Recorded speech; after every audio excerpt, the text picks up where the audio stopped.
ʻāina ke aloha ia kākua pau o no aloha. Aloha.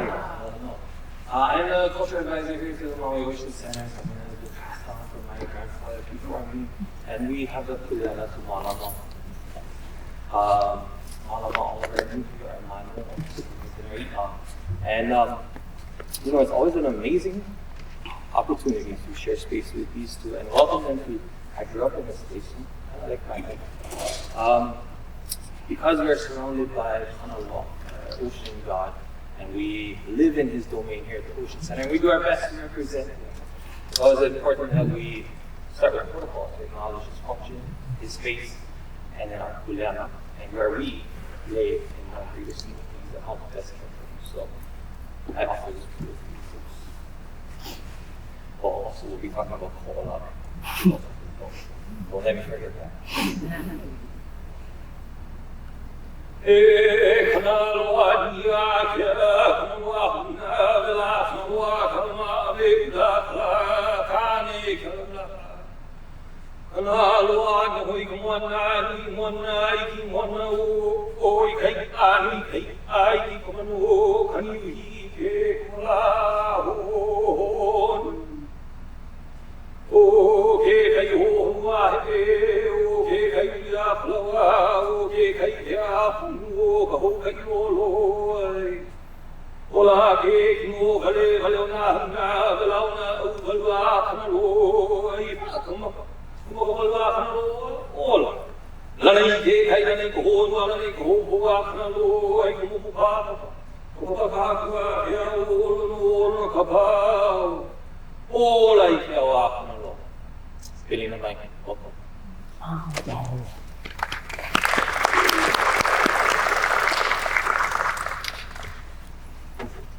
right. So, you guys hear me? Sit down now. Yeah. All right, aloha everybody. Thank you so much for coming out tonight to offer some support for all of these nonprofits that are coming together to put on this event. I know that on a Tuesday evening, it's probably the easiest thing to go home and get ready for the day tomorrow. So appreciate you guys coming out here together to fill this room with some positive energy and to listen to some of the stories that we're going to share here tonight. So my name is Dustin Parody. I'm the Executive Director of the Marine Institute here at the Maui Ocean Center.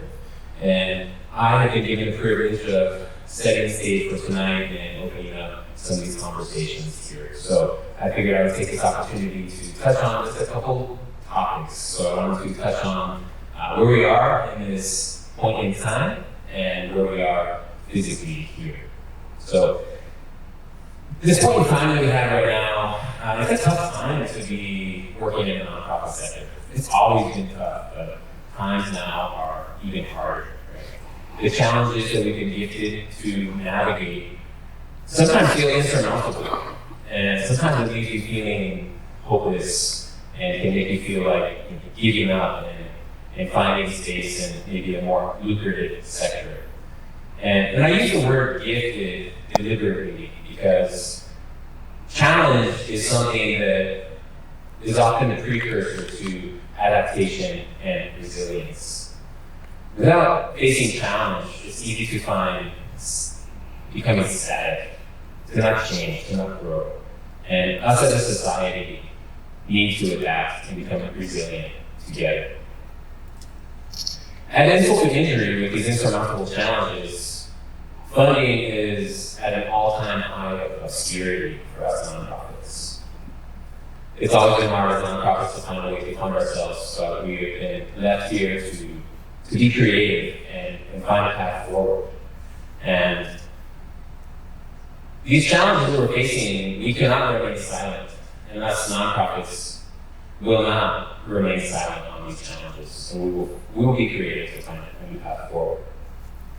And so, alongside this work comes the community with it. And there's a few different niches that I see that the community can do to help us move forward together. The first thing is to show up to these challenges. And every one of you in this room tonight have done that. So you guys have checked the first box. You guys showed up, you're here, you're tuning in. The second step that can be taken is to talk about about the work and the challenges that we're facing. Because if we don't take the time to talk about them and acknowledge them, we can fall into obscurity. And so one of my personal hopes for this super series that we have here tonight and ongoing is for people to leave this room feeling excited and to feel inspired to go home and talk to their spouse that maybe decided not to come, or to talk to their kids, talk to their families. Maybe talk to a stranger in a grocery store about the amazing work that's being done by your favorite nonprofit. Bring these initiatives to life in every day and community so it becomes a part of the fabric of the community that we reside in. And said further is by supporting these nonprofits, by donating your time, maybe donating something that they need, or better yet, maybe donating financially to support them. And in this time, no small amount is going to go unnoticed. Nonprofits need the lifeblood of the financial support of the community that they're serving.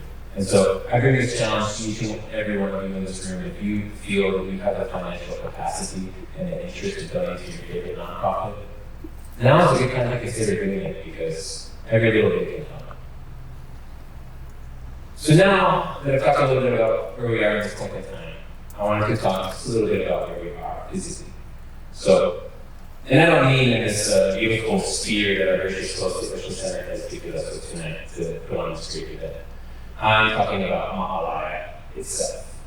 So, Maui used to be known as Kahoʻolawe.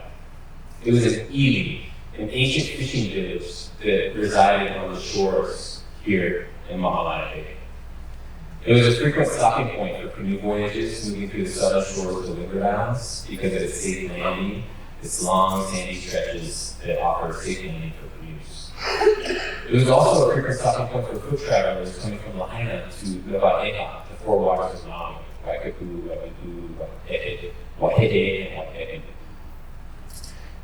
And Kahoʻolawe was known for its fertile soils to grow kalo in. It was known for its expansive local ʻāina to cultivate fish for sustenance. It was known for its abundant salt flats for pa'akai production. It was noted to have a substantial heiau measuring 60 feet by 90 feet. It was later dismantled, and the stones were used to build the Great Wall of Maui. It is known for its perennial streams, seasonal streams, and freshwater springs. One of the most notable Kahoʻolawe that exists underneath the parking lot of Maui Harbor, and since was filled in and had a public restroom built on top of it. It was also known for its striking coral reef, known for its rare and endemic coral species. It was known for its coral percentage coverage and its species diversity, some of which rival the best reefs across the vast Pacific. As late as 1995, this reef was known to have 75% coral coverage. Not bad compared to what we see today. A short 10 years later, that same reef was noted to have 8% coral coverage. The coral coverage plummeted. Today, it's believed to have less than 5% coral coverage, and it's dominated by macroalgae, an environmental delicacy. This history of Maui is in its stone, it cannot be changed. But its history is still being written as we move forward, and we have the opportunity for change. And it seems that there may be hope on the horizon. The Pohakea watershed, one of the largest watersheds that terminate in Maui Bay, has been purchased by the state of Hawaiʻi.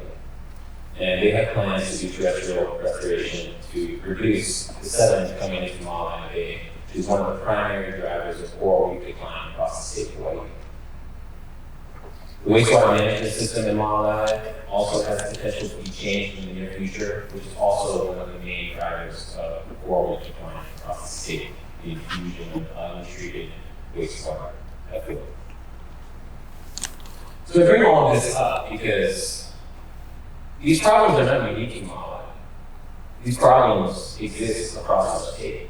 They exist across Maui, Kihei, Kahoʻolawe, they exist in Molokai. They exist across the United States, islands who live in the Mississippi River Delta in the Caribbean. They exist across the world in all corners.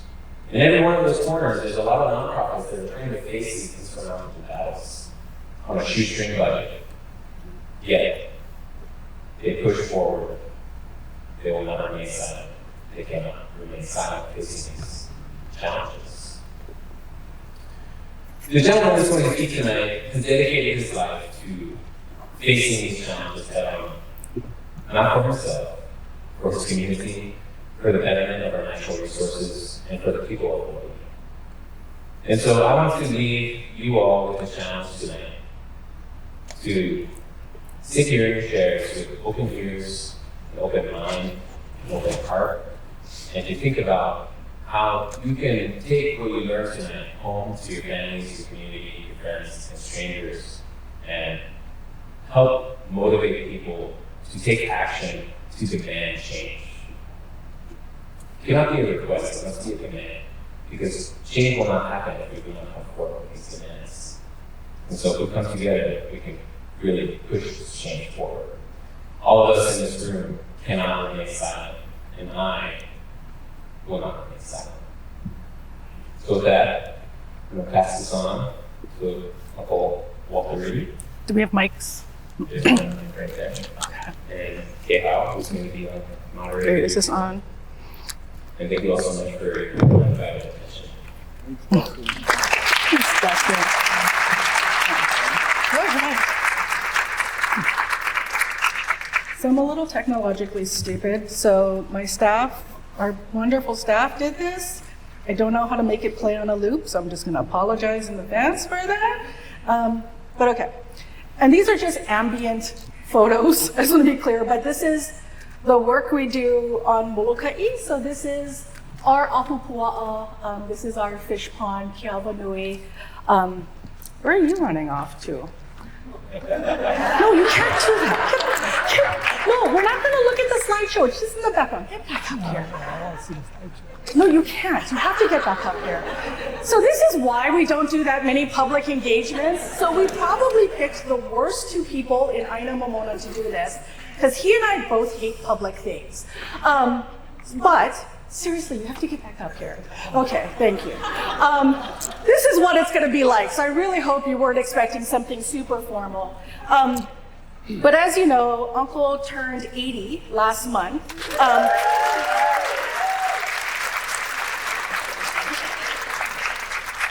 And he and I have worked together, so I'm Trisha Kehalani Watson-Sprout, for those who may not know. Oh, look at that, oh yay, the people who cheered for me. They get, I don't know, something at the end of this. And Uncle and I have worked together for over 20 years now. And I realized, one, first, considering the fact that we're both kind of weird introverts, what a blessing it's been in my life, for my family, for our staff, to just have access to his knowledge and his experiences, and frankly, I'm gonna totally embarrass him, he's gonna hate this, his brilliance. It has been tremendously influential in my life to be able to watch and bear witness and work with someone who has been such a staunch visionary for what it is to be and live aloha ʻāina, in the truest sense of the word, in the sense of patriotism. So, I figured we should start to let other people into our weird inner circle. I know you hate this, I hate this is way too public for us. He might run off again, I'm just gonna warn you folks now. So this is just gonna be a conversation, kind of like we have in your house or my house or at the pond. So first things first, we're gonna kind of start at the beginning. Most people think you were born on Molokaʻi, and you were not. Where were you born? Punane, Maui. The hospital is gone, but in Punane. So I don't think most people know that. Uncle was actually born on Maui, and tell us maybe a little bit about your childhood on Maui. It was short. This might be the last time we ever do this. You folks really might be witnessing something magical, because we may never do this again. But you come from an incredible family. I don't know that. So I think most people here know about, of course, Ulupalakua and Ikua Purdy, but Ikua Purdy is your great-grandfather. Yes. This is going to be really Oh my God. So maybe talk a little bit about where you lived on Maui over the course of your childhood, and just maybe how that shaped you a bit. All over. Seriously, you're going to kill me.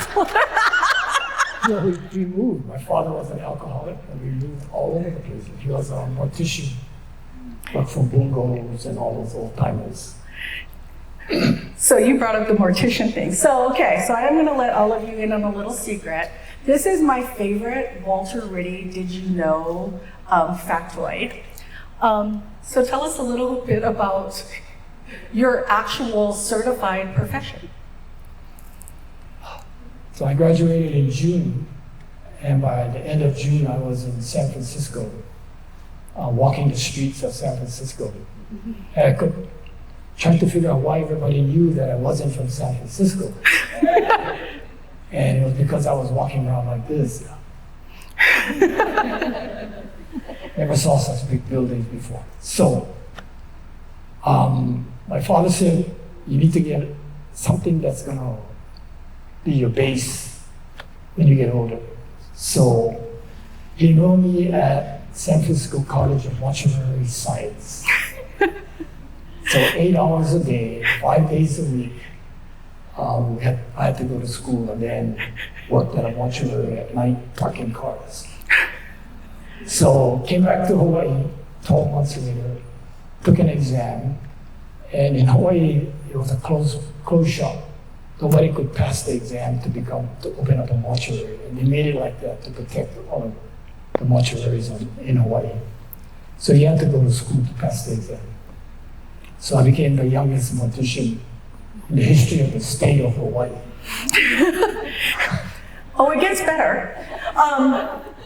And your license is still active. Oh yeah.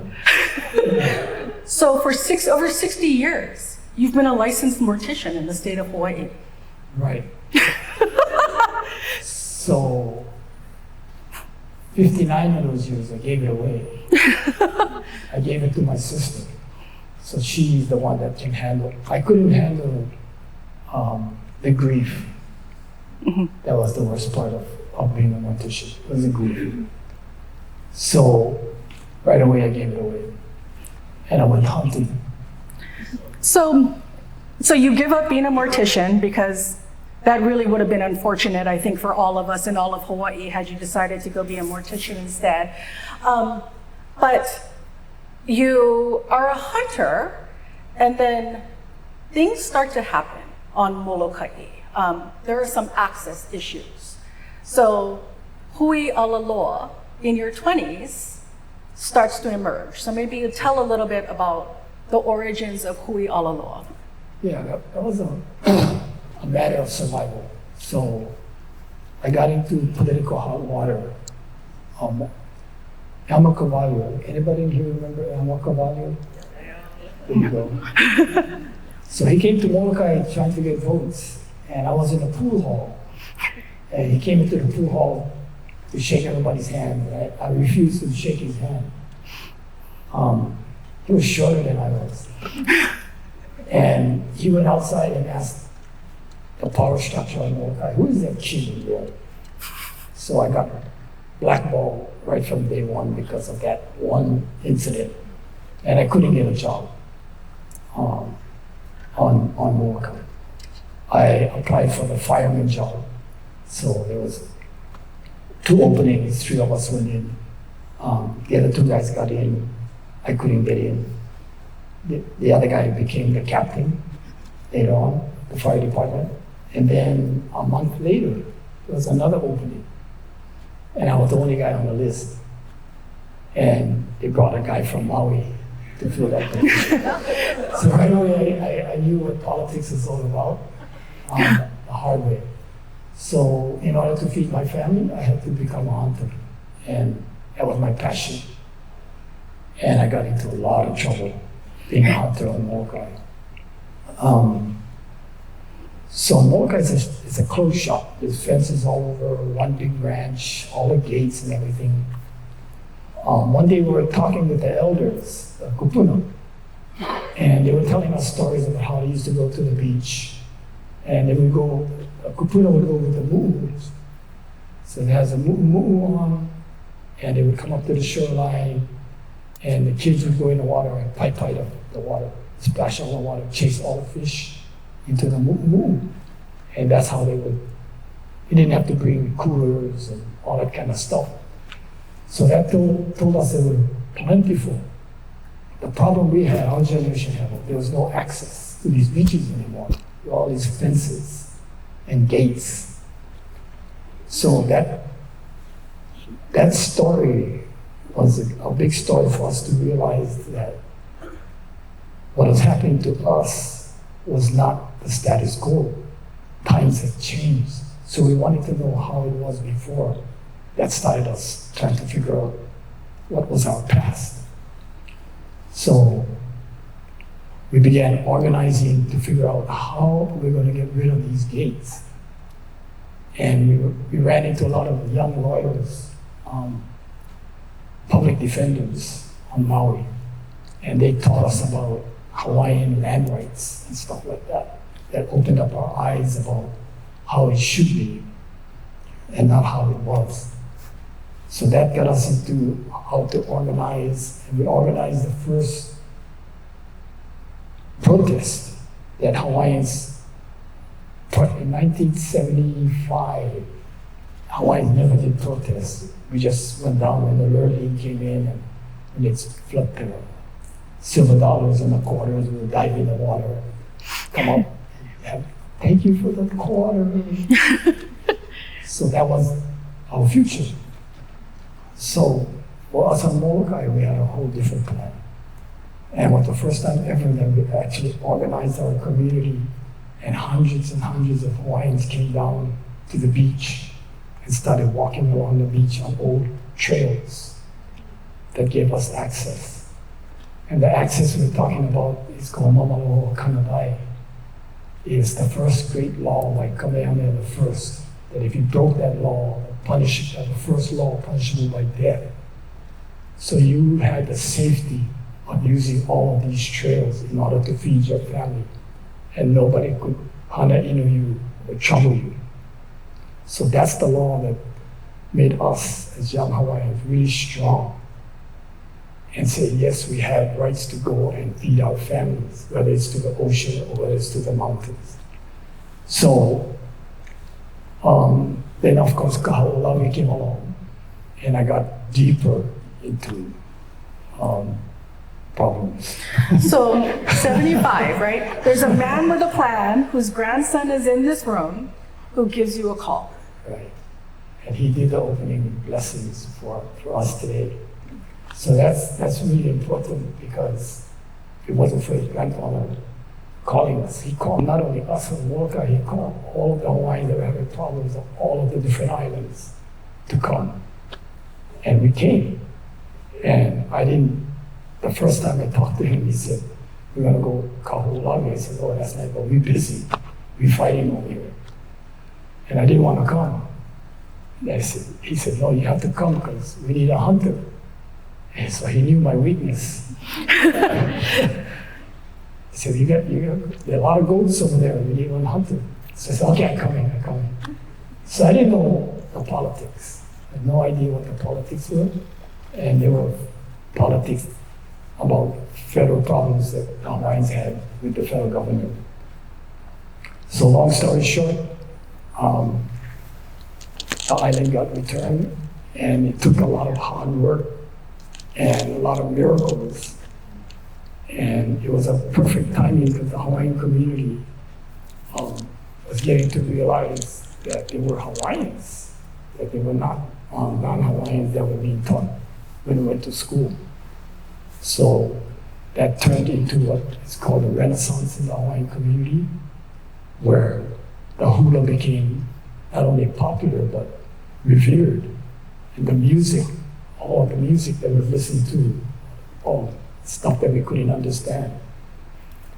The musicians became the pipe pipers. Like, you guys are all in this room tonight. I'm not quite sure how you got the information, to come into this room. But in the old days, we didn't have that kind of thing that we carry in our pocket and talk to each other. But we had musicians, the Pied Pipers. They would play the music that everybody was hungry for, and that brought thousands of people together, and we could tell them our story. It was a story that the young people liked.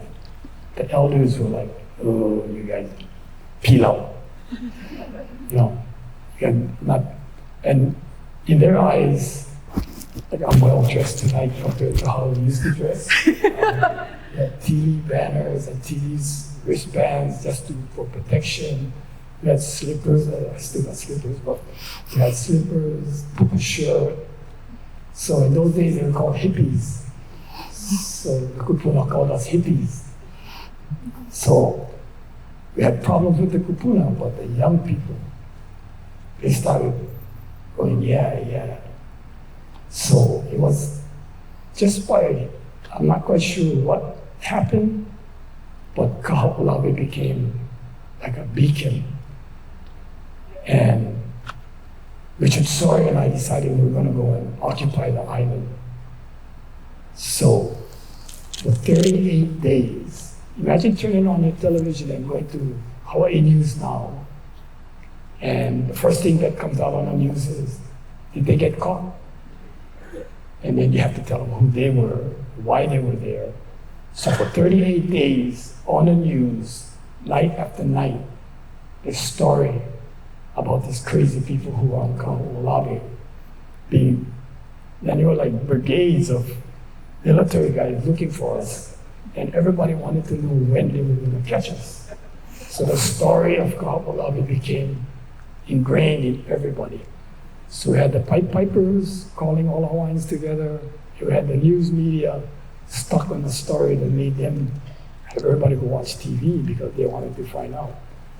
So that made us something in the community that the military could not overcome. And they could not justify the use of the island of Kahoʻolawe after a while. They were telling a lot of BS about what they were doing over there. So that story of Kahoʻolawe became a rallying point for the Hawaiian community. Not only were we going to save an island, but we were going to save our history, our culture, and ourselves. So things went okay for a while. Because I was on TV every night, 1978, there was a constitutional convention. So a constitutional convention is, I didn't know what that was, but I got a call from Auntie Frenchie DeSoto, said, boy, get over here. Right? She got elected to be a delegate at the constitutional convention. And I didn't know what it was. But she said, get over here, so I went. I got there. I told my wife I was going to come back the next day. The next day I called and said, honey, you got to send me some clothes. I'm going to be here for a while. I couldn't believe what that was. It was this room full of people like this, and they were going to make the constitutional laws of the state of Hawaii. So Frenchie said, boy, what you like? What you like? I said, I like to be able to go home. So she said, okay. And she talked to all the lawyers that were part of the Constitutional Convention, and we came up with Article 12, Section 7 of the State of Hawaii Constitution, which gives rights of access for Hawaiians. And that constitutional law was something that was important to us. But the problem was we didn't understand the system. So it's one thing to have it in your constitution, it's another thing for the state, Senate and House and state level to put the meat. At the same time, they made laws regarding water. Water was supposed to be owned by the public, not by private people. They're still having problems with that one on this island, that's for sure.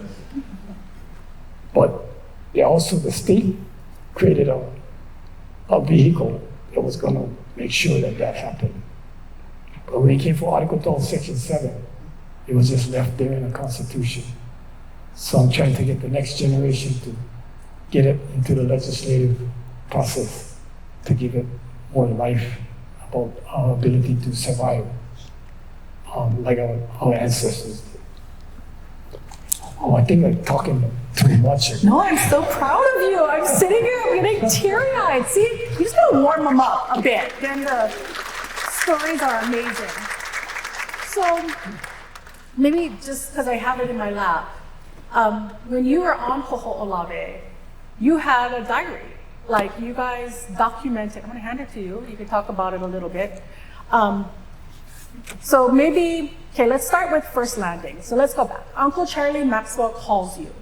And I bring it up because we are very close to the 50th anniversary of that first landing. So January of 2026, coming up next year, will be 50 years since the Kahoʻolawe 9 first landed. So maybe talk about that experience a little bit and how that happened, and maybe Uncle Charlie putting you guys on the boats and. Yeah, well, so Uncle Charlie is the one who came to the airport and picked all of us up. There were guys that came from all the different islands. And I think we went to Waikapu Gym that night, and it was people with fatigues, talking soft, like we were going to war or something, and I didn't know what was going on. So it was like, hush, hush, don't tell anybody what we're doing. So 4 o'clock in the morning, he comes to wake everybody up, and we go down and we start boarding boats. So I don't know how many boats we had. You remember? Maybe 3 or 4 boats. And Charlie had a speedboat. He could zip around everybody, giving orders to everybody. And the boat I was on was like, and the smoke stack, there was all this diesel smell. So by the time the sun came up, we were pretty close to Kahoʻolawe, and it was like, that smell and that diesel got to me. I was like, get me off of this boat before I throw up all over the boat. I was a landlubber. I gotta admit, I was a landlubber. So Charlie said, when we got there and the sun came up, the helicopters came. And they came really low, and they started taking pictures of all the boats. And they had a megaphone that says, we're gonna confiscate all of the boats. So it was like, oh, pressure for us. We couldn't care less, right? We didn't own the boat. We're not fishermen, we're not trying to feed our families. So Charlie made the decision, like, okay, we cannot afford them to lose their livelihoods. So he said, okay, we need to turn around because we gotta make sure that the people don't lose their boats. And I was like, I'm gonna jump off this boat and I'm gonna swim to that island before I throw up, but I cannot. Yeah. So here comes a speedboat, come flying down and came right up to our boat. And we said, wow, what's going on? And they showed us a newspaper that in red letters, invasion of Kahoʻolawe. So I was like, oh no. So I said, bro, we can catch a ride with you. I said, sure. So I said, hey, this guy's gonna take us to Kahoʻolawe. Anybody wants to go? So nine people from all of the different boats decided that they were gonna go to Kahoʻolawe. So that was like by chance. You know, there was no plan, there was no nothing. 9 of us just went to Kahoʻolawe. And today we're like, they give a name to the 9 guys that went to Kahoʻolawe and started the whole process of defeating the United States military. So that was really huge. So I'm gonna tell you the story what really happened. So I got off the boat, headed for the trees to go throw up and everything else. And then I said, where you going? I said, I go look around. She's like, coming with you. I said, oh no, okay, we went. So we go and walk. And I thought I was walking on Molokai. It had the same terrain as Molokai. So we went, and I'm a hunter, so I'm always looking the next tree, the next valley, the next rock. And before we know it, we were on the top of the ʻāina. And we looked back and we saw these boats all coming in to take all the rest of the guys off the island. So I told them, they're gonna come look for us, so we gotta hide. So we went in one of those erosion ditches and we covered ourselves with grass. And the helicopter came, the big Chinook helicopter came looking for us. They couldn't find us. So we waited right before nightfall and we decided, okay, we're gonna go down before it gets dark. By the time we got down to the beach, everybody was gone. And there were all these gallons of water that were stuck in the sand and all empty. So they left with no water. They figured, well, this guy's gonna give up really fast because there's no water. We didn't know that the guys who gave up themselves said that 2 guys are missing. So we're not gonna go on their boat unless we leave them water. So they left all of the gallons of water. But this one guy went and emptied all of the gallons. And I remember meeting him in a courtroom one day. I said, you the guy that turned out all the gallons, huh? He said, yeah, I'm the guy. I said, why the hell did you do that? He said, because I knew who he was, because I used to hunt the Molokai Ranch land. And I knew that if you had water, we'd never find you. So I told him, bro, me and you, we go Kahoʻolawe, we see who's gonna come out alive. So I'm telling you the story because a couple years later, maybe 5, 6 years later, I went to the mainland to this college to talk about the Indians and their problems and the Hawaiians and their problems. And one of the administrators in that college was the same guy. And he invited me to dinner that night, and I went to have dinner with him, and it was like amazing how he had changed, and we had a really good relationship after that. So it's life has different kinds of happenings, and you just gotta keep going along. And the people that you don't like, they become people that you like, and vice versa. But just keep on that track, and you'd be surprised as to what kinds of things that can happen. Like, this is my second rodeo in this auditorium. The first time I came was because of Kahoʻolawe, and we were all up here, and they said, each one of you, there was a panel, and one word. You had to say one word about what you felt was the most important thing. And my word was survival. And then for tonight, the one word that I want to leave with all of you, and it's the word ahupua'a. And you need to find out what that word really means and how that ahupua'a allowed the Hawaiians to live here for hundreds and hundreds and hundreds of years and survive without the barge, without input from anybody. It was the ahupua'a. So I'll leave it there. Okay. Sorry, we're always like this. So this is, I'm very glad you're talking about. I was worried for a second in the beginning. Okay. So, do you want to talk about the book, or should we move to fish ponds? It's called ahupua'a. That's wise. So I'm trying to take your lead and move off to fish ponds. Okay.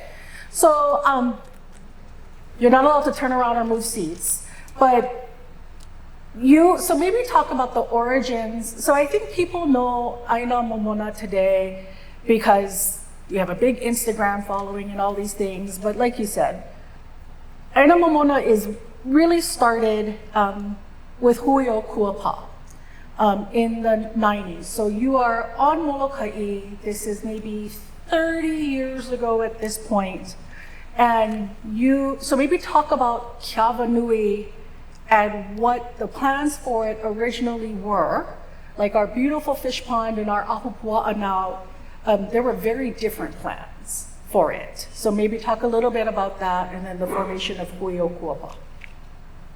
Yeah, in the late 60s, early 70s, the lands of the ahupua'a that we're working in was supposed to become like Waikiki.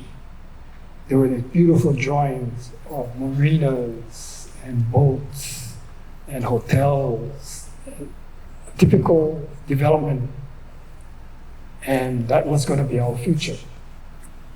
So that kind of blew us away on Molokai. So we started organizing ourselves and to make sure that this was not going to happen. So long story short, today those very same ahupua'as are now still, I don't know what the word we would use, but still there, that's been saved from the onslaught that happened on Oahu. And the task that is now with this next generation is, okay, we've stopped the onslaught on our island. Now, what is going to be the future for our island? And one of the first things we're going to have to do is become our own county. Molokai needs to have control of their future. So those kinds of things now are being talked about on Molokai. We have lots of young, smart students that are all coming back. In fact, today my granddaughter just came back and she has a degree in archaeology. So we've been able to stop the onslaught. Now we're going to have to figure out what future we're going to create. And it's not a big problem because we have the teachings of our kupuna. And how did they survive with nearly 1 million people on these islands?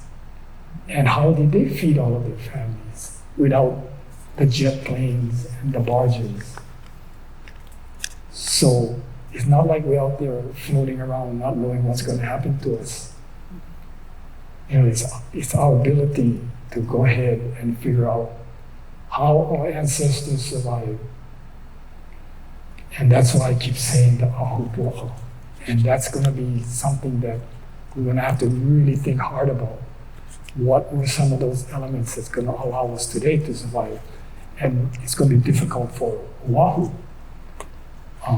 But it's not going to be that difficult for us on Molokai. And Maui there's still chance here on Maui. Maui is fast being developed. And it's a matter of the island having control over their own destiny. How is that going to happen? And it's going to be the same way that we organize just to go hunting. It's a matter of organizing and talking to each other. And I know there's a lot of people here that know how to organize and is clear in their mind what is right and what is wrong. And I think that's probably what I gotta leave it at. So on Molokai, we're ready to go backwards into the future. And we're committed to that whole concept. What drew you to fish ponds? You're a hunter. What is that? What drew you to fish ponds? You're a hunter. Because I get seasick.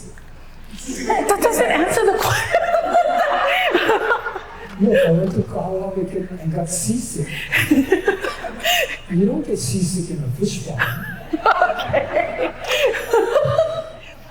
But what made you, right, like you said, the 60s and 70s, nobody was restoring fish ponds at that time, right? So what made you, after everything you'd been through, so what was the first fish pond you guys restored? Oh, we picked the smallest pond we could find. Which was? I forget the name. Me too. Okay, so Oahu Hina, right? Hina Pohaku. No, what is it? Hina Pohaku was a big one. That was the second one. Okay. So we started off with a small one, You know what is interesting is we started off with a small one, and you wouldn't believe who was there passing, we make a line, right? To pass the stone one to the other, and we move rocks from one place to the other with lines, just like our ancestors did. And there was this one guy in the line that had only one arm. So he was passing the stone. His name was Senator Inoue. So it was like, I don't know what year that was. It was like in the late 70s or something. Yeah. Senator Inoue was there passing pohaku in our first fish pond.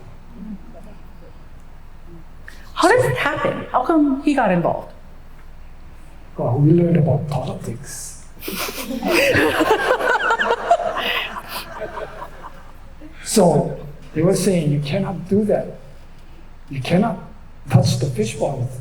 They're 800-year-old historic sites. That's the State Department of Land and Natural Resources. You cannot touch them. Well, how the hell are we going to fix the pond if you cannot touch them? So the Department of Health said, these are class AA waters. Moving all these rocks, you're going to put films of dust and stuff into the waters. You're going to be breaking the law. The Army Corps of Engineers came and said, listen, these are, what do you call them? Navigable waters. No, not the navigable waters. Huh. The other one. I don't know. What's the other one? I mean, it's like all these kind of plants that grow along the shore. Oh, wetlands. Wetlands. These are wetlands. You cannot operate in wetlands. And then some big lawyer came and said, these are navigable waters. The government owns these fish ponds.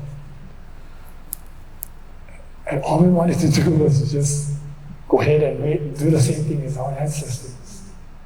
And all of these roadblocks faced us. It was like, wow, we cannot even feed ourselves. So of course we fought back.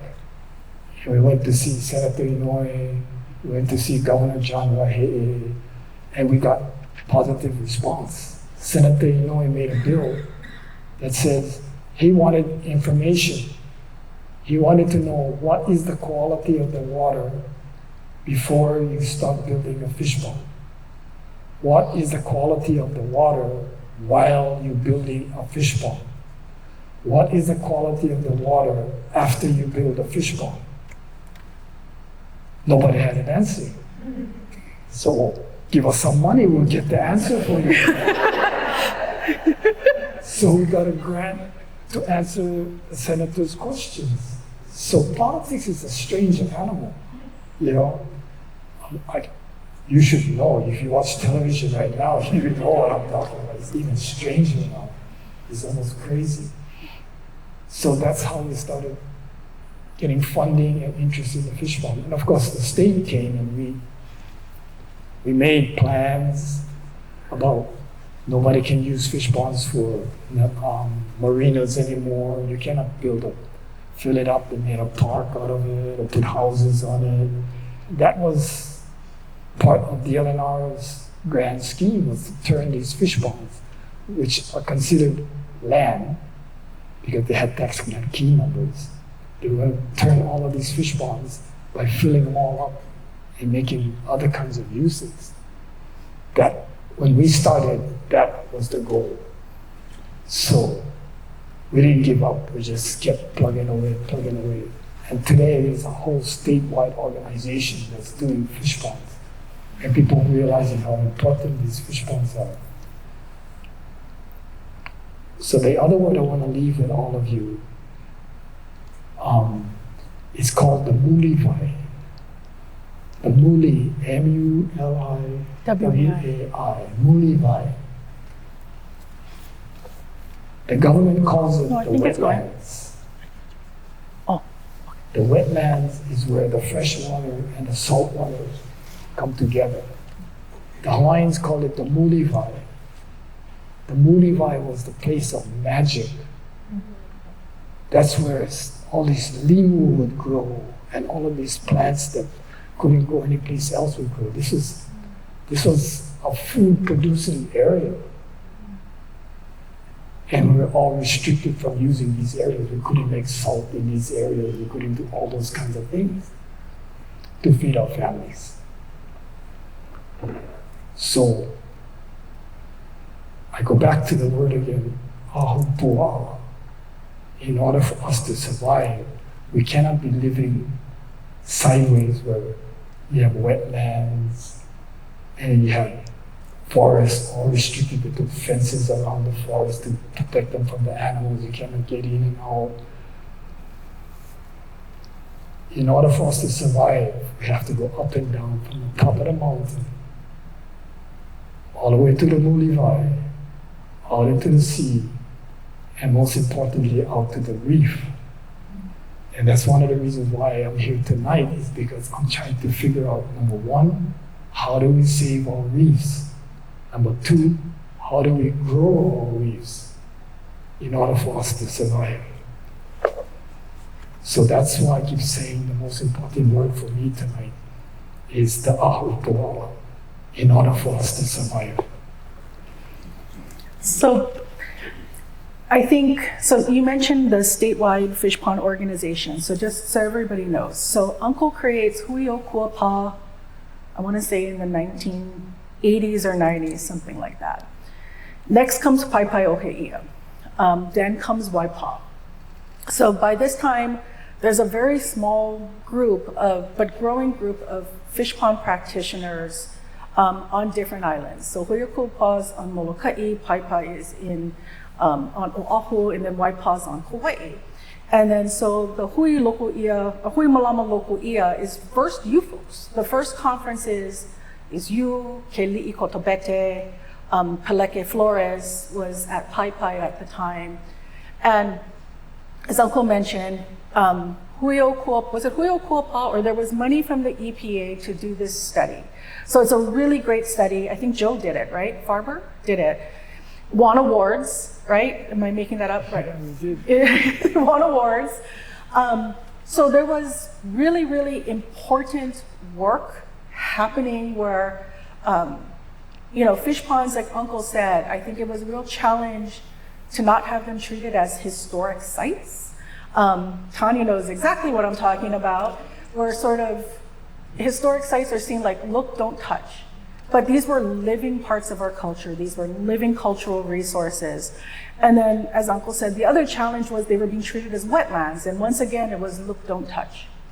So in 2011, Conservation International puts out funding again, to do the Hoala Local Ia program, right? This statewide program to do fish pond restoration. And I don't know how much people realize today how instrumental Uncle was to that. Because it was first his vision of local ia as part of an ahupua'a, right? Fish ponds were not just something that existed only on the coastline. Rather, they were part of an ahupua'a system. So you couldn't restore the fish pond without looking at what was happening Mauka, and then what was happening out beyond them. So that entire environmental assessment was built around this concept of ahupua'a, because that's what Uncle understood local ia to be part of. And so we got legislation passed at the time. So Uncle sort of skipped over it, but when John Waihe'e got involved when he was governor, they created the local ia task force. Right? There was a task force, and there's this task force report. So they were looking at local ia, and for decades it was this, the government kept saying, well, pick a few places, and we'll let you do restoration there. And if that works, then we'll look at it again, which translates to they're not going to do much about it. So when the fish pond program came up in the 2010s, it was again Uncle who said you couldn't just pick a few ponds. You had to make this open to any community that wanted to restore their fish ponds. So again, that environmental assessment made it open to anybody. And I remember we were at the hearing 2012, 13, 14, somewhere around there. I'm really bad. He's better with dates than I am. And I remember Laura Thielen was still in office. I can't remember if she was a senator or a House member at the time.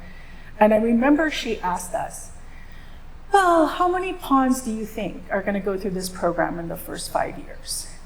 And as Uncle said, it was really, really hard. What we were trying to do was streamline 17 different authorizations across 12 different state and federal agencies. That's how many approvals you need to go restore a fish pond. Like, it was utterly insane. So we didn't know.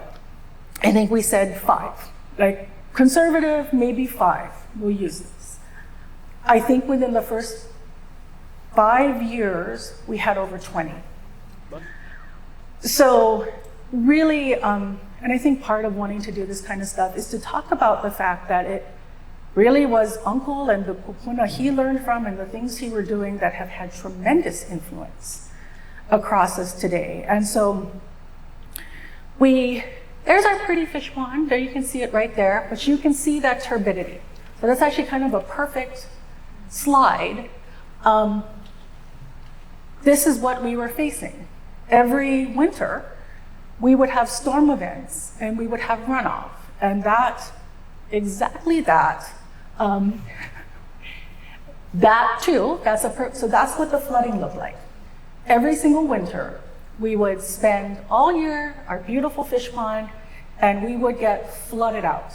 And this would cover the highway, this would cover our pond, and that's really shaped a lot of the work we're doing today. So maybe talk about that, like how that shaped our decision to go Mauka and focus Mauka.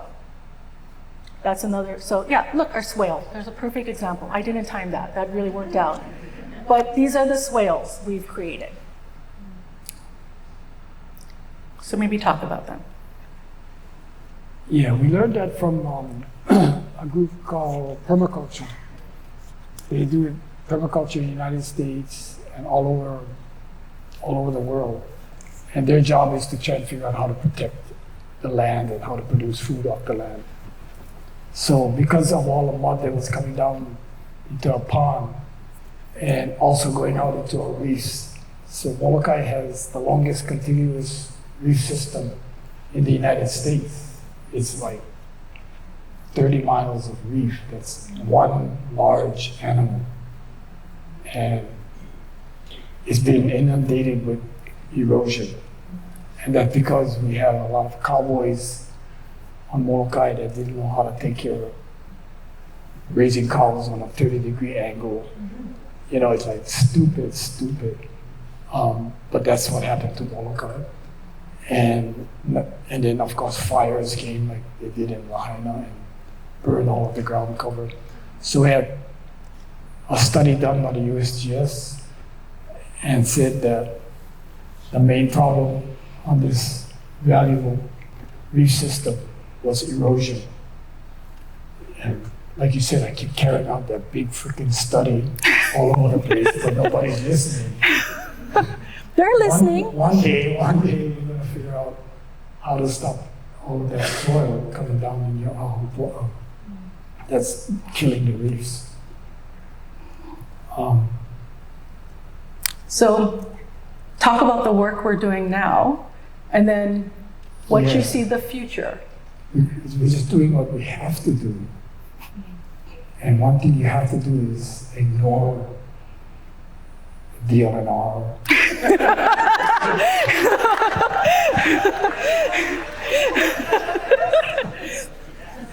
We're recording this. You gotta survive. You know, there's not time for fool around. Nobody can. My ancestors could figure out what's going to happen when. They would do pulleys and prayers, and they knew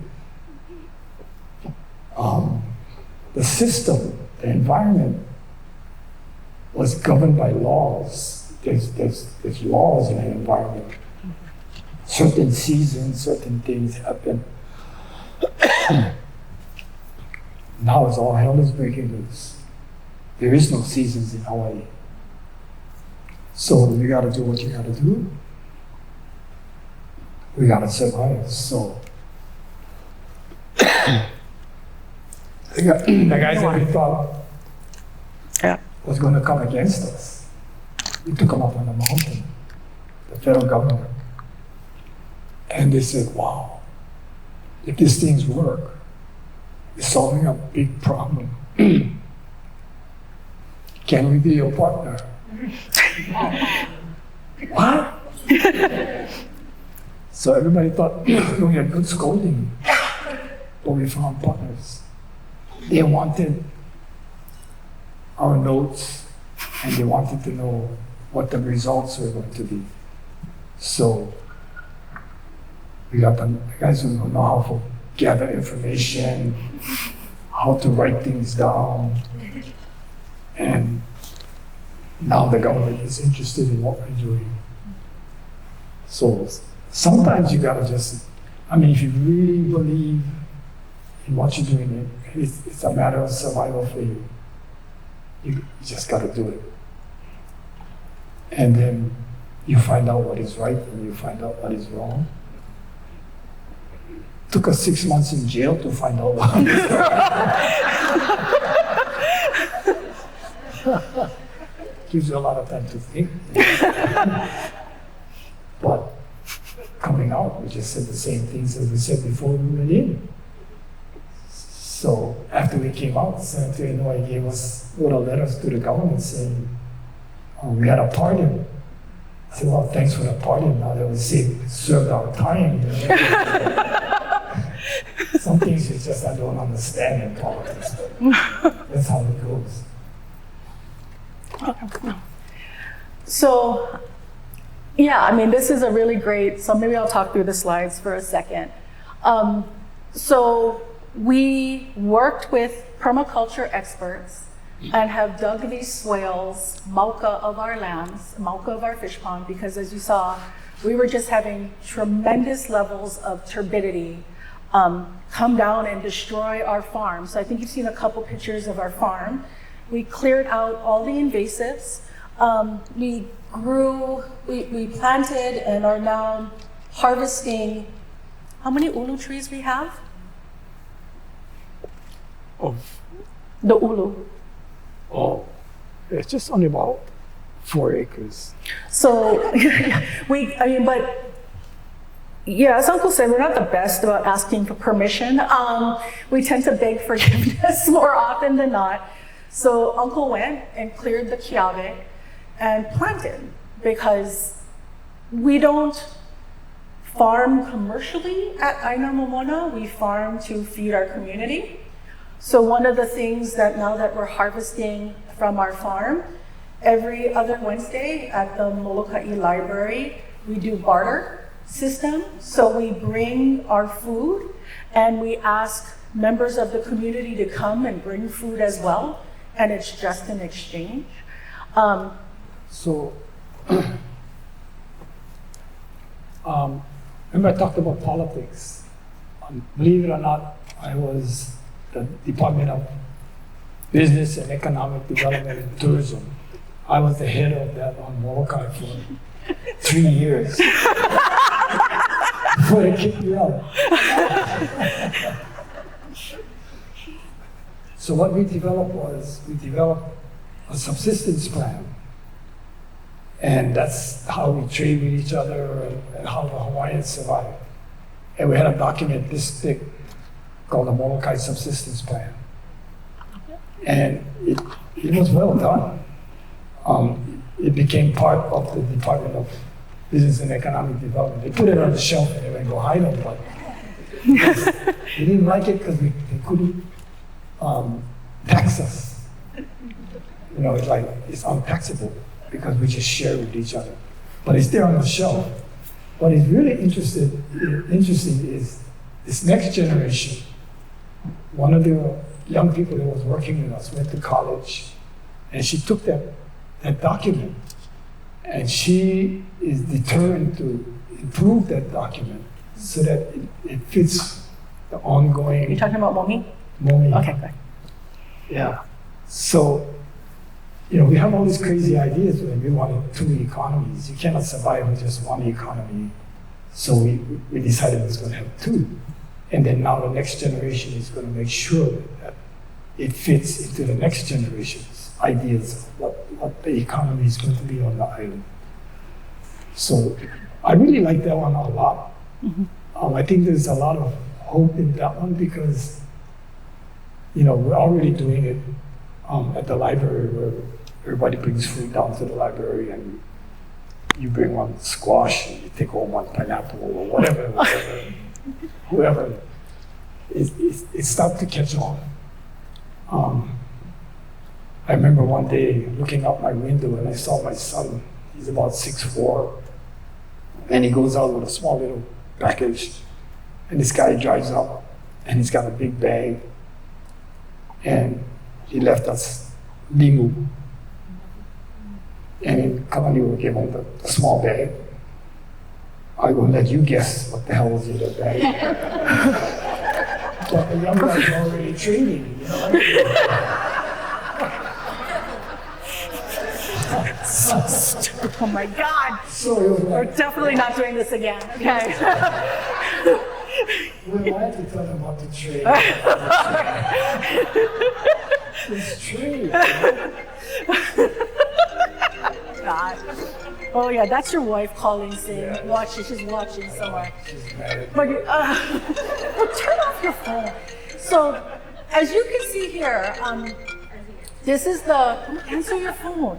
Yes, hon. Oh, that's your wife. Hi, Auntie.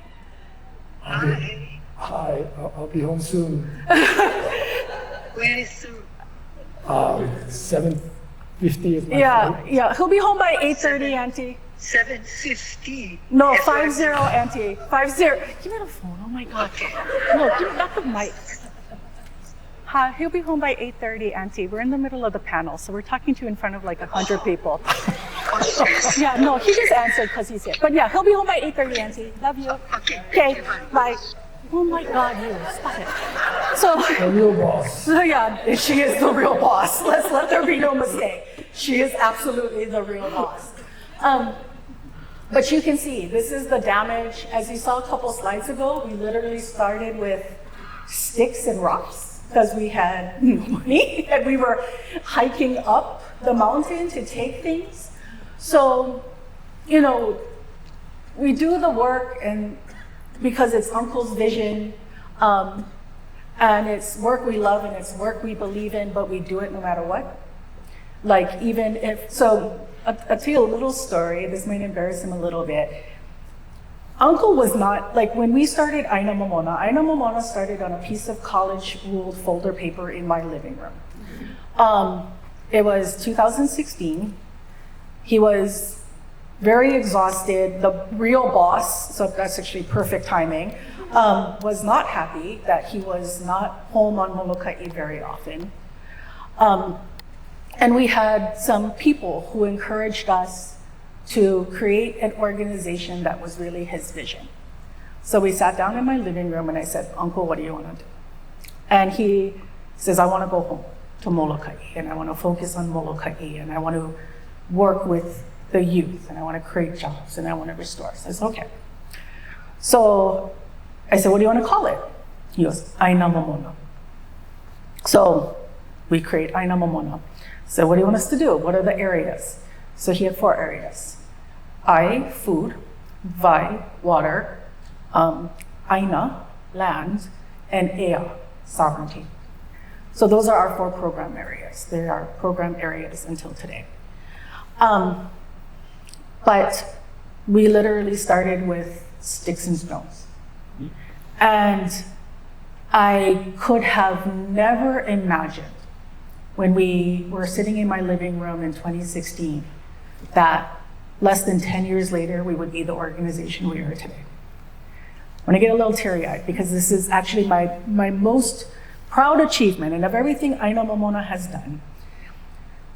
He wasn't getting paid. He was living off Social Security. He was doing all this incredible work. And if you've ever checked out our website or our board, it would be his vision. What I told him the deal was, I got the board. I got to pick the board members, the board would be mine. So it's all Native Hawaiian PhDs.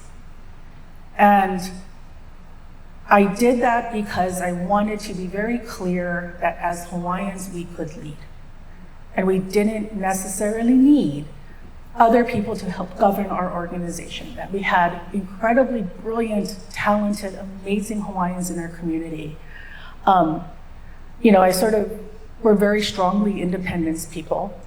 And I really believed, like, if you live as an independent government, like, it will one day come.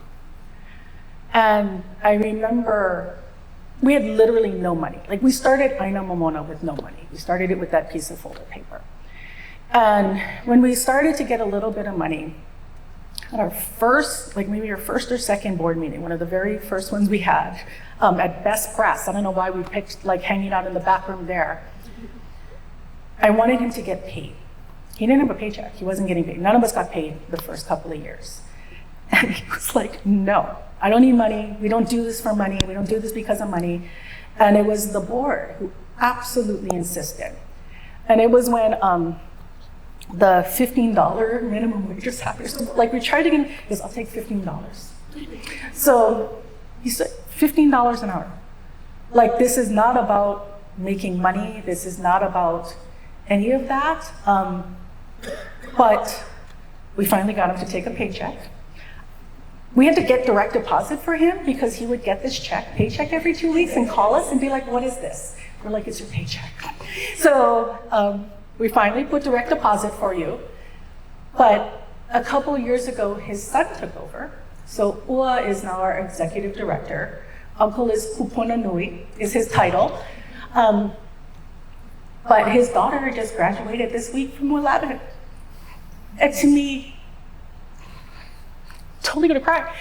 That's the success, right? It isn't just what we can do for the land, it's that we have learned to uplift a generation. The girl he talked about, who is from Molokai, lives next door, took that land, she's at Harvard getting her PhD. So to me, like we were talking about it, Hiva, who's his granddaughter who just graduated Monday or Sunday, she's 7 generations from equality. We talk about 7 generations all the time. And to me, the fact that we're in the process of creating this extraordinary generation of people who know how to combine science and culture for the benefit of their community and their land is, to me, the greatest success that we could have never, ever imagined we would achieve. So I'm so incredibly proud of that. Okay, I'm gonna cry, so you say something.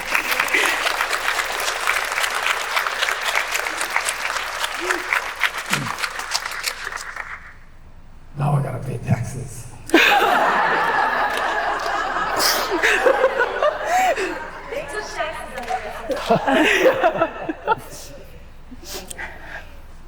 So, I'm so sorry to subject you to our regular weird programming. This is what it's like. So we have fun, we have a tremendous amount of fun. But the fight is still very real today. Like, in fact, today we submitted testimony for the land board for Friday. So maybe let's end with that. The fight continues. So maybe talk a little bit about that, and then we'll let people ask questions. Well, it all started with Kahoʻolawe, right? That's in the news. The military is going to have to pony up something. They got $1 a year use of our lands, blowing it to bits. So that's ongoing now. So we found out on Molokai, they use our island with airplane bombing Molokai before, and they never cleaned up the mess. So there's one section that got turned over to DLNR, and they're going to turn it into a NARS, is that it? Yeah. What is that? Natural Area Reserve. Natural Area Reserve. So I don't see us, hunting or fishing or access or any of those kinds of things because it's full of bombs.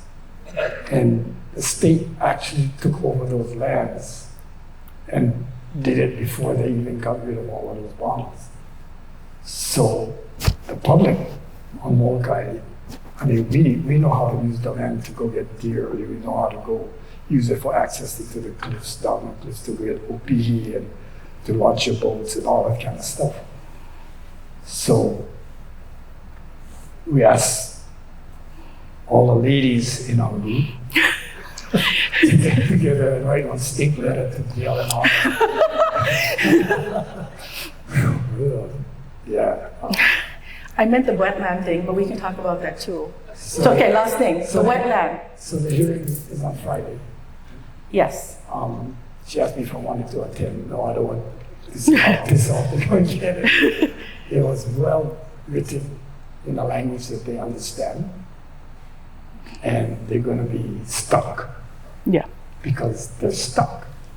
They didn't clean the bombs. We have no access. And what is this Pa'akai The Kapa'akai analysis. analysis? Hawaiians have certain rules and regulations that you have to deal with them about if you're going to be fooling around with the lands, public lands. So that's one of them. Mm-hmm. And the other one is Paialoa. The other one is the same gang, the aloha. Somebody gave them land, and on the land was a fish pond. And the reason they gave the land with the fish pond was because the developers came to Molokai, started dredging our reef, and throwing all of the coral into our fish pond. And of course, we gave them the old. And the machine started breaking down, people died. And the project went down. So they gave the pond and everything to the state. And the state wants to turn it into a bird sanctuary. So I took off our glove, brought out our middle finger, and told them, this is a fish pond, this is not a bird sanctuary.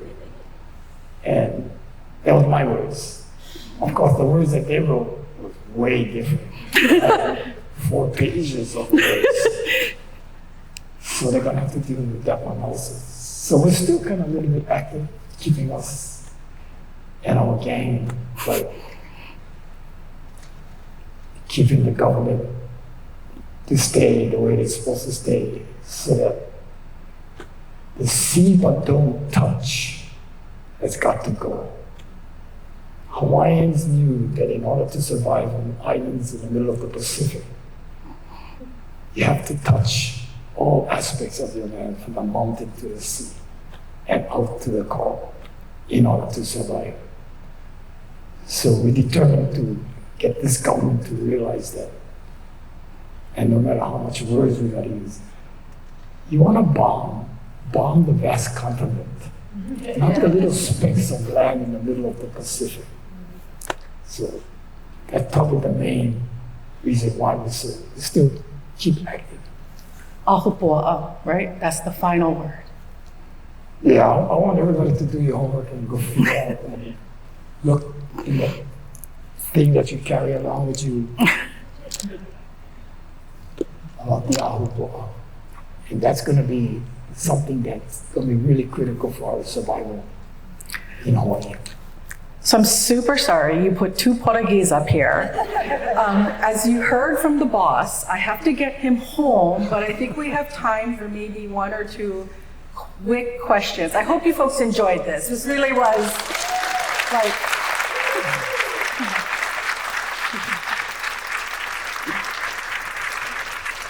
we really are the absolute worst to have. Yes, so.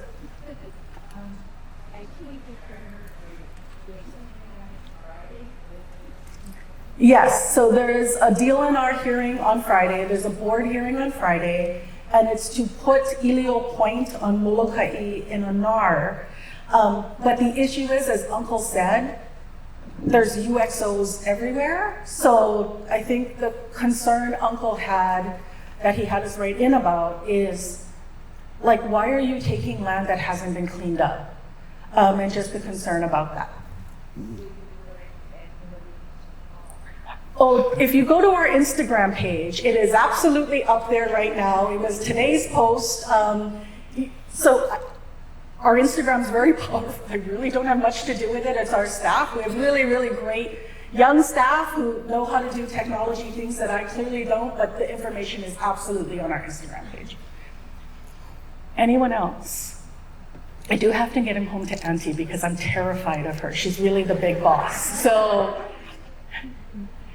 anyone? Ah, okay, hi Jill. So we obviously experience a lot of flooding in South Maui, and I would love to learn more about, I know we've talked about bringing people over to see what we've done on the locate there, but just talking about the relationships of the different landowners throughout kind of the stream bed and what that entailed.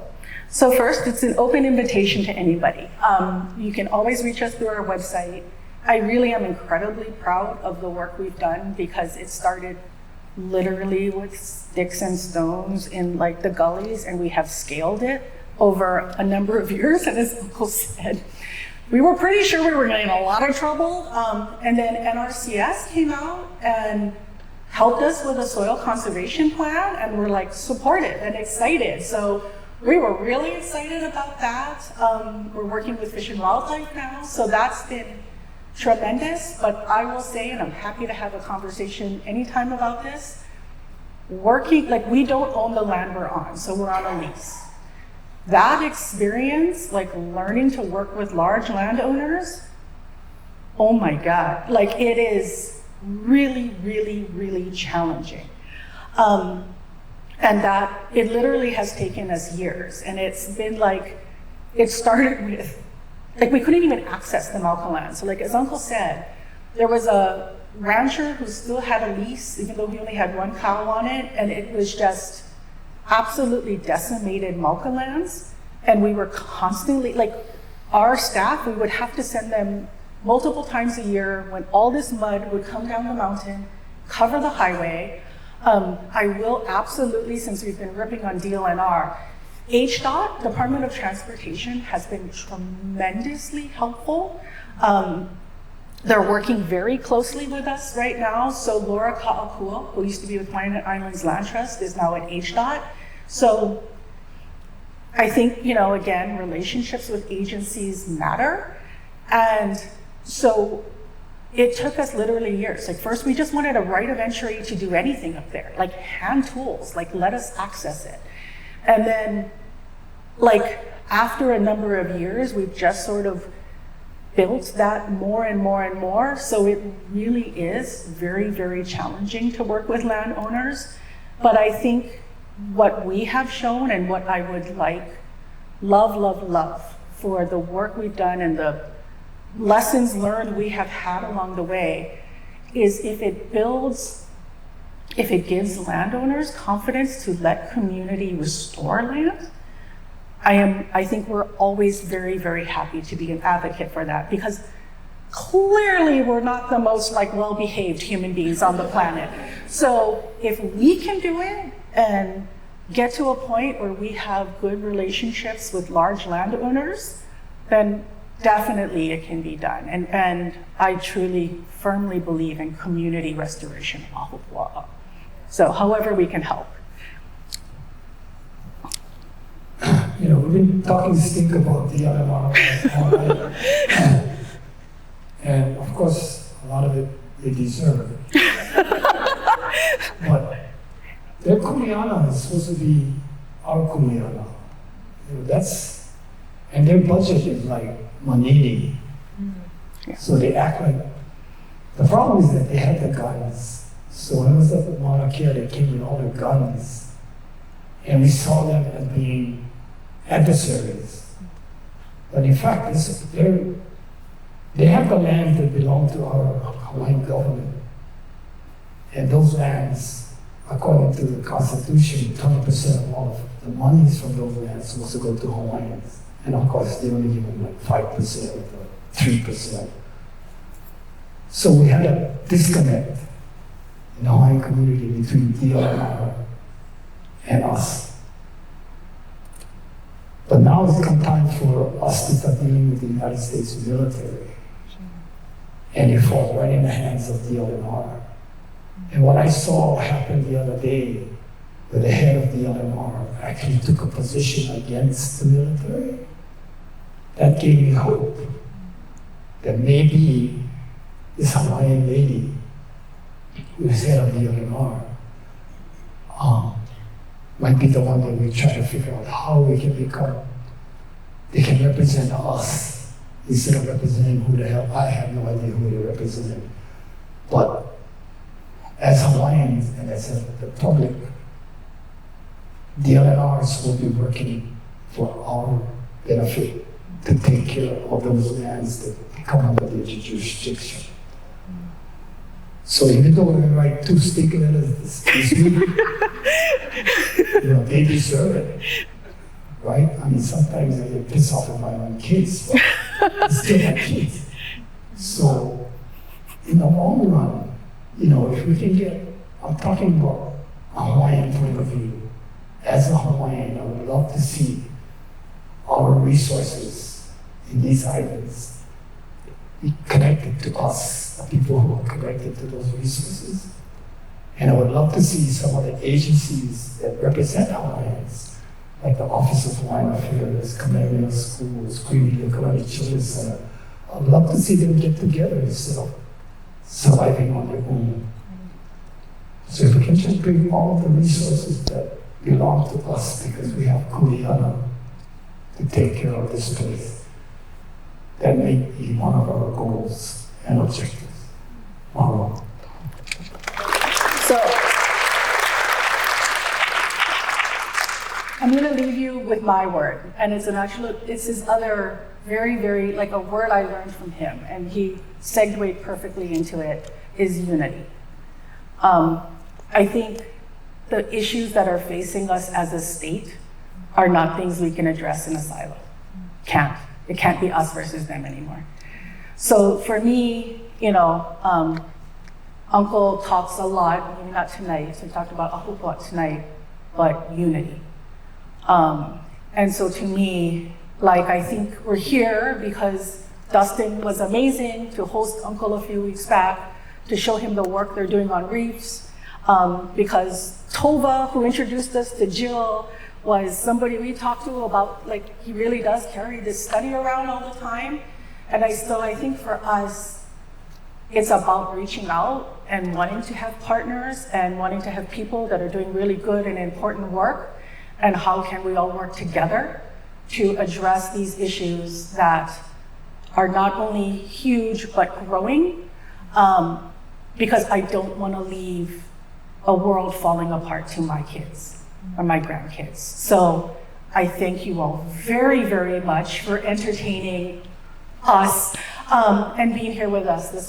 You did really good. I'm so proud of you. Thank you very much. I gotta get him home to Auntie. Okay. Thank you very much. You did good.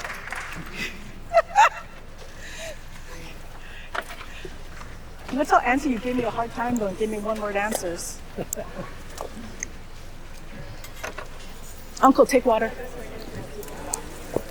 I'm gonna give you this. Okay. That's his book. Yes, absolutely. Thank you for coming. No, I'm fine. I'm so used to thank you. Was that good? Was that good? Oh, good. I'm glad. She'll tell me the truth. Hi. Jim. How are you, Jim? Very nice to see you. Thank you for coming. Hopefully you enjoyed it. That was, oh my God, I thought he was going to give me one-word answers for a minute. Leah and Todd's friend, Leah Warchowski. No, I don't know what inflatable is. No, I don't know. Okay, thank you though. Oh, thank you. Oh, is that good? Okay, good. Hi. Oh, good. I didn't really. We are in Queen Miskell's land. I didn't.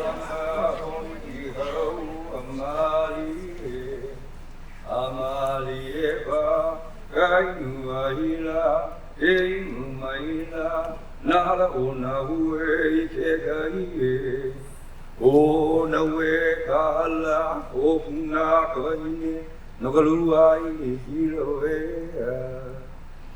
mahalo ni. The next generation. Thank you, very, very nice. We're doing the restoration on that side too, as well as venturing off. Yeah. All of Hawaiʻi restoring it with hua, as well as uncle and stuff. So definitely carrying on. Oh, thank you. I don't know my camera.